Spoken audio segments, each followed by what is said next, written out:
You spent your entire life doing what you were told was right. You defended yourself when someone disrespected you. You explained your position when your words got twisted.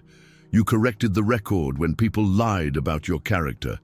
And every single time, you walked away more drained than when the confrontation started. You gave them your words, your emotions, your time, your composure, and they consumed all of it without a single consequence. You handed over the most valuable currency you own, your energy, to people who came into that interaction with nothing to lose.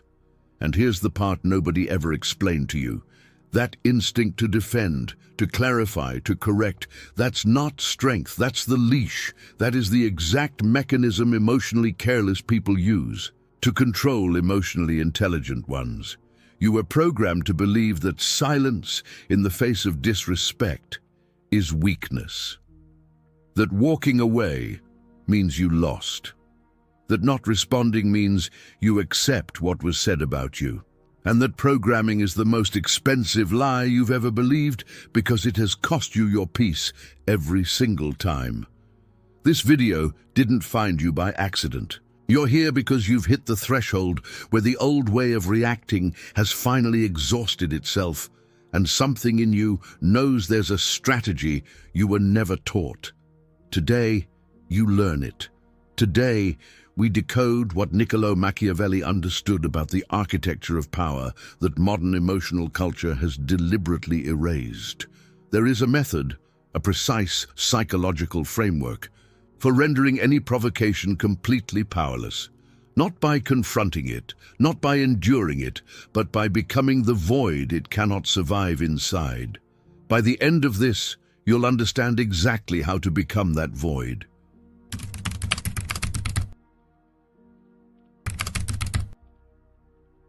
Machiavelli wrote those words centuries ago, and they cut deeper now than they ever have. You live in a world obsessed with surfaces, with reactions, with emotional displays that reveal everything about your interior state. And every time you react to a provocation, you hand the observer a complete blueprint of your psychology. You show them what bothers you, what destabilizes you, where the cracks in your composure live. You become legible, predictable, and predictability is the thing that strips a strategist of power. The people who provoke you aren't interested in truth. They aren't interested in resolution. They're interested in one thing: watching you lose your composure. Because the moment you lose it, the moment your voice shifts, your expression tightens, your words turn defensive, you've confirmed their position. You've demonstrated that their words carry weight in your world. You've handed them evidence that they matter enough to destabilize you. And in any social dynamic, the person who can destabilize you holds leverage over your emotional state. This isn't abstract philosophy. This is the precise mechanism behind every argument you never wanted to have, every confrontation that left you replaying conversations at 3 in the morning, every dynamic where you walked in composed and walked out fragmented. What Machiavelli understood, what the greatest strategic thinkers across history understood, is that real power doesn't announce itself through reaction. Real power is demonstrated through what you withhold. And what you're about to learn is the most potent form of withholding ever articulated, a framework I call the law of the void. This is Machiavellian strategy applied to your emotional intelligence, your self-mastery, and your inner sovereignty. And it will change the way you navigate every difficult person and every hostile dynamic for the rest of your life. If these ideas resonate with you, hit that subscribe button for more top-tier content. Also, drop a silent sovereign in the comments so I know you're ready. Let's dive in. To understand the law of the void, you need to understand what a void actually does in psychological terms. A void is not emptiness. A void is a space where expected energy doesn't exist. That distinction is everything. When someone disrespects you, provokes you, throws a passive-aggressive remark designed to pull you into their emotional frequency, They're operating from a very specific expectation. They expect resistance. They expect you to push back, explain yourself, raise your voice, tighten your jaw, or at the very least reveal through your body that their words have landed. Their entire strategy, conscious or not, depends on your participation. Think of it like basic physics. A fire can't sustain itself in a vacuum. It needs oxygen. And your reaction, your emotional energy, your defensive words, your need to be understood, that is the oxygen. Without it, the provocation has nothing to feed on. It collapses, turns in on itself. And the person who delivered it is left standing in the disorienting silence of their own aggression with nowhere to direct it. This isn't a passive strategy. This is the most sophisticated form of psychological self-defense available to you. Machiavelli's entire philosophy of strategic thinking was built on this truth. The one who controls the flow of engagement controls the outcome of the dynamic. Most people never learn this because they're taught that engagement equals strength. You were raised in a culture that rewards the person with the best comeback, the sharpest retort, the most eloquent defense. So you've spent years sharpening a skill that is working against you. Every brilliant response you've delivered in a heated moment was a deposit of energy into someone else's account. Every time you explained yourself to someone who was never seeking understanding, you invested emotional resources into a transaction with a guaranteed negative return. The architecture of absence means you stop building bridges to people who are standing on the other side holding matches. It means you recognize that the most powerful response in any hostile dynamic is the one that was never given. That's the entry point into the void. But most people confuse silence with suppression, and that confusion is where they fail. They go quiet on the outside while they're detonating on the inside. And that internal chaos leaks. It leaks through micro-expressions, through tension in your posture, through the speed at which you blink, through the very quality of your silence. The person provoking you can sense the difference between someone who's quiet because they're overwhelmed and someone who's quiet because they've withdrawn their investment from the interaction entirely. The first kind of silence is a wound. The second is a fortress, and the difference between them isn't technique, it's identity. Here's the uncomfortable truth you need to sit with. You don't react to provocations because you're weak. You react because your identity is wired to the opinions of others. Somewhere in your development, you internalized a belief so deeply it now operates below conscious awareness. The belief is this: if someone says something inaccurate or unkind about you and you don't correct it, then it becomes true. Read that again in your mind. You believe at a structural level that their narrative about you has power unless you actively counter it. That belief is the chain. That's why you can't walk away from arguments even when you know they're pointless. That's why you rehearse your responses in the shower, in the car, at 2 in the morning. That's why a single dismissive comment from someone you don't even respect can hijack your entire evening. Your composure isn't being taken from you. You're handing it over because your psychological operating system tells you that your identity is at risk every time you don't defend it. Jung identified this mechanism with precision. He understood that the ego, the conscious identity you present to the world, is terrified of dissolution. When someone challenges that identity through disrespect or dismissal, the ego interprets it as an existential threat. Not physical, psychological, and the response is the same: fight or flight, defend or withdraw in panic. Neither serves you, because both confirm that the provocation had authority over your internal state. The person who disrespected you doesn't need to be correct for their words to destabilize you. They only need to touch the part of you that's still seeking external validation to feel whole. This is why emotional intelligence without strategic detachment is incomplete. You can be aware of your emotions and still be controlled by them. You can name the feeling and still be at its mercy. Awareness alone doesn't create sovereignty. What creates sovereignty is the deliberate decoupling of your sense of self from the words and perceptions of others. That's not a technique you apply in the moment. That's an identity you build over time through a very specific kind of inner work. And that inner work begins with understanding what Machiavelli actually meant when he talked about appearances. When he wrote that everyone sees what you appear to be but few know what you are, he wasn't advising deception. He was describing a strategic reality. The world responds to your surface. If your surface is reactive, emotional, defensive, the world reads you as controllable. But if your surface is composed, unhurried, selectively silent, the world reads you as someone who operates from a center of gravity that can't be moved. The question isn't whether you feel the provocation. You will. You're a thinking, perceptive human being with a nervous system that responds to social threats. The question is whether you allow that feeling to become your response. That gap between feeling and responding is where the entire law of the void lives. The sovereign void isn't a mood. It's not a trick you perform under pressure. It's a psychological position, a deliberate orientation of your entire being toward one principle. Your energy is the most valuable resource you possess, and no one earns access to it through provocation. This is where Machiavellian strategy and shadow psychology converge into something that actually changes how you move through the world.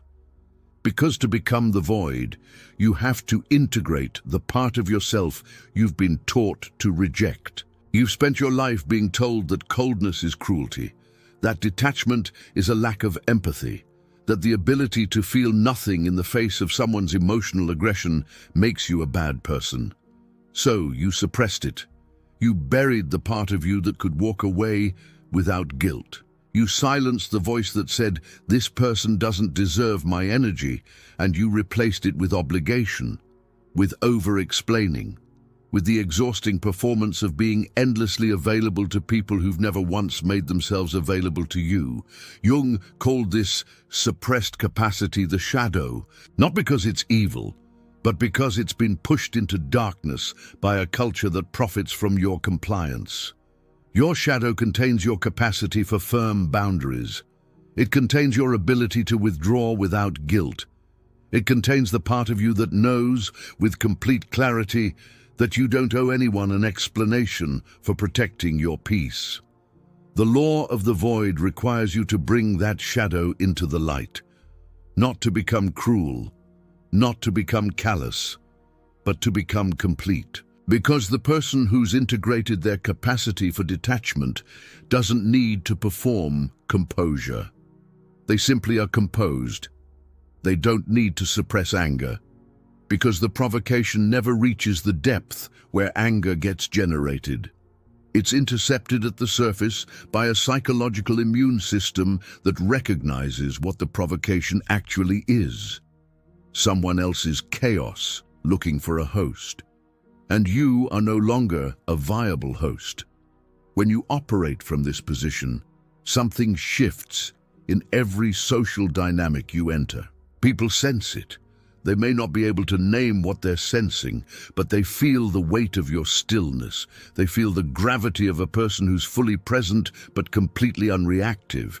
And that gravity accomplishes something no argument, no comeback, no defense ever could. It shifts the power in the room without you saying a word. Machiavelli observed that the greatest leaders controlled not through force, but through the careful management of perception. And perception isn't managed by what you project, it's managed by what you withhold. When you withhold your reaction, you create an information vacuum. The other person can't read you, they can't predict you. They don't know if you're indifferent, if you're calculating, or if you simply haven't been affected. That uncertainty is devastating to someone whose entire approach depended on getting a visible response from you. You exert the most control in the exact moment you surrender the need to control their opinion of you. That's the paradox sitting at the center of all real strategic thinking. The need to be seen as right, as strong, as unaffected, that need is the vulnerability. But the person who's actually released it, they're the most disorienting presence in any room. They can't be predicted, can't be provoked, can't be moved. Understanding the philosophy matters, but philosophy without application is just another form of intellectualized suffering. You have the concept. Now you need the framework. Asymmetric detachment is the tactical methodology of the void. It's called asymmetric because the goal isn't mutual engagement. The goal is radical imbalance. When someone comes at you with emotional intensity, disrespect, provocation, passive aggression, the expected dynamic is symmetrical. They escalate, you escalate. They push, you push back. They throw energy, you throw energy. That symmetry is the trap. Asymmetric detachment means you break the symmetry by returning nothing, not less energy. Nothing, and this nothing isn't delivered through gritted teeth. It comes from a place of genuine strategic clarity about what's happening and why your participation serves no one, least of all yourself. Here's how it operates. The first element is what I call the pause of recognition. When a provocation lands, you don't respond, you don't react, you pause. But this pause isn't empty. Inside it, you're running one rapid assessment. You're asking yourself a single question. Does this person's statement require my energy, or does it require my absence? In almost every scenario involving disrespect or emotional provocation, the answer is absence. Because the provocation isn't an invitation to dialogue, it's a trap dressed as conversation. The second element is the withdrawal of attention. Attention is the highest currency in any human interaction. Where your attention goes, your energy follows. When you withdraw attention from a provocation, you're not ignoring the person. You're making a strategic decision about where your most valuable resource gets allocated. You're communicating without words that this interaction doesn't meet the threshold for your engagement. There's nothing more disorienting to someone seeking a reaction than the realization that they haven't met your threshold. Not that you're angry, not that you're hurt, that they simply weren't significant enough to warrant a response. That's not arrogance. That's the purest form of self-protection you have access to. The third element is the redirection of energy. The energy you would have spent defending yourself, explaining yourself, correcting the record. It doesn't vanish when you practice the void. It becomes available for investment elsewhere. Your work, your growth, the people and projects that actually return value on your emotional investment. Every argument you don't have is an hour of creative energy preserved. Every defense you don't mount is a reservoir of composure maintained. Every explanation you refuse to give someone who was never seeking understanding is a piece of your sovereignty you get to keep. Over time, this redirection compounds. The person who practices asymmetric detachment for weeks starts to notice something they didn't expect. More energy, more clarity, more focus. Not because they've gained something new, but because they've stopped hemorrhaging what was already theirs. By giving nothing, you keep everything. The fourth element, and the hardest, is the internal settling. Being quiet on the outside isn't the void. If your internal state is shaking, if your heart rate is up, if you're composing the perfect response behind a blank expression, you're not practicing detachment. You're practicing suppression. And suppression always leaks. True asymmetric detachment requires you to settle internally, to move your psychological center of gravity below the reach of the provocation. And the way you do that isn't through willpower. It's through a shift in what you believe about yourself. As long as you believe their words can define you, you'll tremble when those words are spoken. But when you arrive at the structural understanding that no external voice has authority over your internal reality, the trembling stops. Not because you're forcing calm, because there's nothing to be calm about. The provocation is sound without substance, noise without signal. and you've trained yourself to know the difference. Everything I've laid out, the architecture of absence, the dissolution of the reactive identity, the sovereign void, the protocol of asymmetric detachment, all of it fails if you treat it as a technique. Techniques require conscious effort. Effort requires willpower, and willpower is a resource that runs out. You can't sustain the void through discipline alone. You sustain it through identity. The final shift the law of the void demands isn't behavioral, it's structural. You stop being a person who's trying not to react. You become a person who doesn't react, because reaction is no longer consistent with who they are. This is the deepest application of what Machiavelli understood about strategic thinking and what Jung understood about individuation. Machiavelli knew that the prince who has to constantly remind himself to be strategic has already lost, because strategy wasn't embedded in his character. Jung knew that the person who's constantly fighting their shadow hasn't integrated it yet. Real self-mastery, the kind that makes you untouchable in the face of disrespect, manipulation, and provocation, isn't a skill you perform. It's a self you become. And that becoming doesn't happen overnight. It happens through repetition, through the daily practice of choosing non-reaction, through those uncomfortable early stages where your ego is screaming at you to defend yourself, and you choose, deliberately, with full awareness of how much it costs you, to let the provocation pass through you like wind through an open window. Every time you make that choice, you're not just avoiding a confrontation. You're laying a brick in the foundation of a new identity, one that isn't defined by what others say about you, but by the stillness at your center, one that doesn't need to win arguments because it doesn't enter them, one that doesn't need to prove its value because the composure it carries and the gravity it commands say more than words ever could. And here's something most people won't discover on their own. When you fully inhabit this identity, when the void isn't something you do, but something you are, the people who once provoked you start behaving differently around you. Not because you demanded their respect, not because you gave them an ultimatum, but because the psychological vacuum you create when you refuse to react forces them to sit with their own behavior without the distraction of yours. Your silence becomes a mirror they can't look away from. Your composure becomes a standard they can't dismiss, and your detachment becomes the most powerful form of communication they've ever encountered, because it says everything by saying nothing. That's inner sovereignty. Not the kind that comes from controlling others, the kind that comes from total, settled command of yourself. No one can take it from you because no one gave it to you.